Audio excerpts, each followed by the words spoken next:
माझं नाव आहे ओम श्याम धावे. मी इथं 10वी शिकत आहे. श्री सरस्वती विद्यालय जाणेवाड पश्चिम. तर ते बघून मी असं एक उपकरण तयार केलेलं आहे आणि माझ्या उपकरणाचं नाव आहे water plus electricity saver equipment.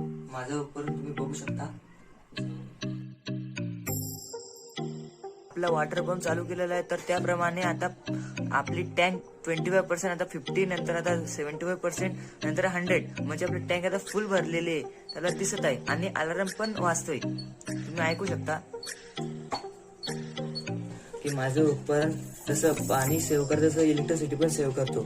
Solar पॅनलचं असं वर्क आहे की मी जे सोलर पॅनल वरती बसवले घराच्या वरती, तर जेव्हा सनलाईट म्हणजे दुपारच्या वेळेला आफ्टरनूनच्या वेळेला जेव्हा सनलाईट सोलर पॅनलवर पडते तेव्हा मी सोलर पॅनल एका म्हणजे बॅटरीला कनेक्ट केलेलं आहे. ती बॅटरी बाकी या सगळं इक्विपमेंटला कनेक्ट आहे. म्हणजे वॉटर पंप असो किंवा अलार्म असो किंवा लाईट इंडिकेटर असो, ज्यामुळं त्याला एनर्जी भेटतो बॅटरीला आणि इलेक्ट्रिसिटी पण सेव्ह होते. धन्यवाद.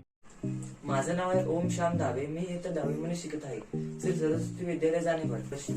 तर ते बघून मी असं एक उपकरण तयार केलेलं आहे आणि माझ्या उपकरणाचं नाव आहे water plus electricity saver equipment.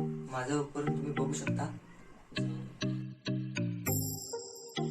आपला वॉटर पंप चालू केलेला आहे. तर त्याप्रमाणे आता आपली टँक 25% आता 50 नंतर आता 75% नंतर 100 म्हणजे आपली टँक आता फुल भरलेली आहे. त्याला दिसत आहे आणि अलार्म पण वाजतोय. तुम्ही ऐकू शकता की माझं उपकरण जसं पाणी सेव्ह करतं तसं इलेक्ट्रिसिटी पण सेव्ह करतो.